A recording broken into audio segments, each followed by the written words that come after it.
everybody, I'm Brittany Lewis, a breaking news reporter here at Forbes. Joining me now is my Forbes colleague, staff writer Zach Everson. Zach, thanks so much for joining me. Thanks for having me back, Brittany. Appreciate it. Zach, you have some reporting on the house that J.D. Vance lived in before he was sworn into office and moved into the vice presidential residence.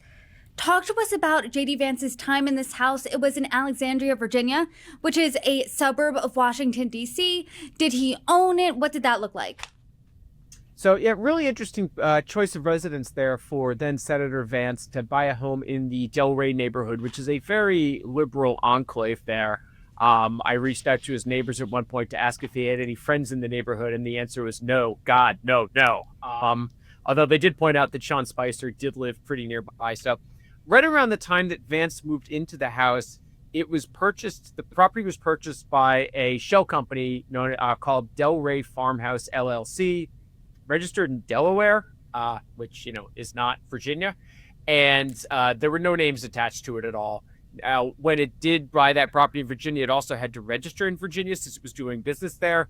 No names attached to it either.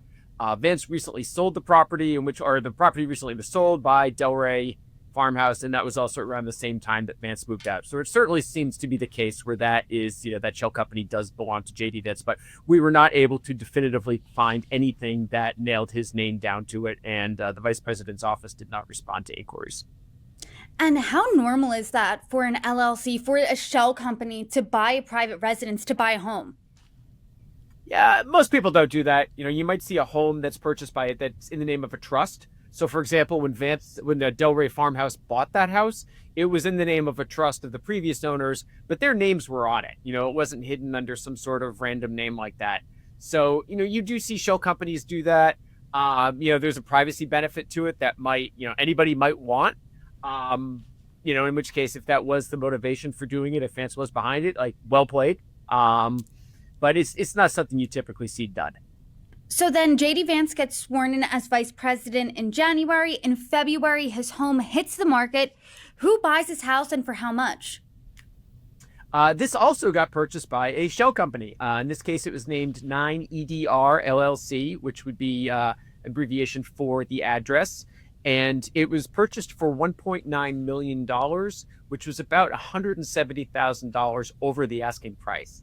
That may very well be what the market is like in Delray. Tough to say. If you look through the comps that Alexandria posts online on a square footage basis, it is pretty much below what 10 comparable homes sold for last year.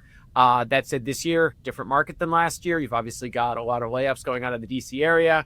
When we posted this article online, some people were like, oh my gosh, of course, that's exactly what a home in Delray would go for. Other people were like, oh, it's ridiculous, who would overpay? So tough to really say exactly if that's what the market would bear.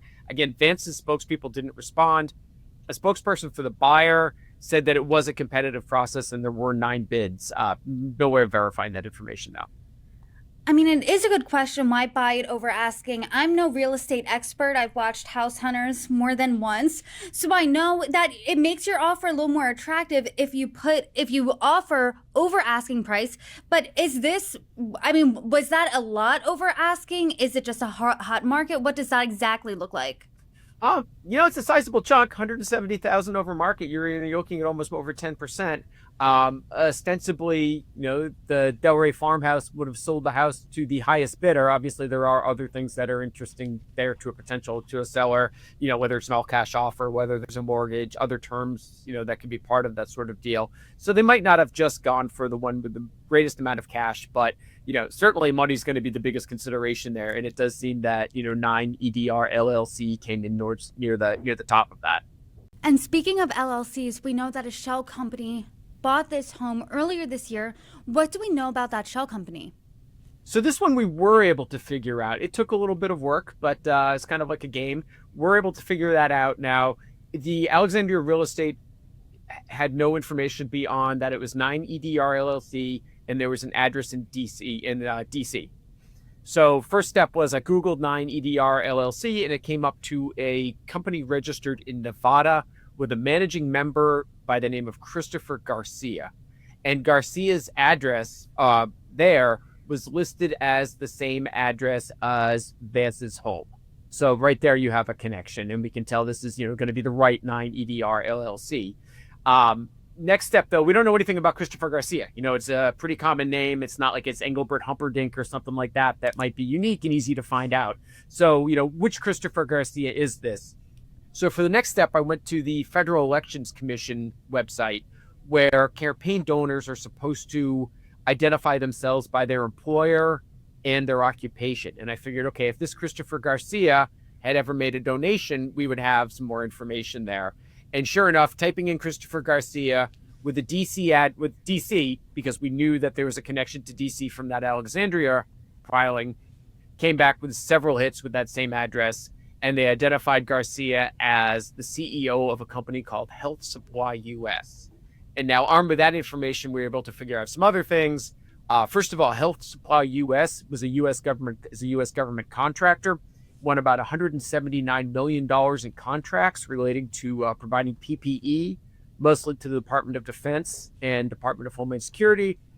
Also, we're able to look up Garcia in lobbying databases, saw that he had been a registered lobbyist as recently as 2021, and we were able to track down some other online bios of his. He is a consultant for a group called the Livingston Group, which is a lobbying shop here in DC. And he also is a former employee of the Department of Commerce during President Donald Trump's first term. He was a political appointee.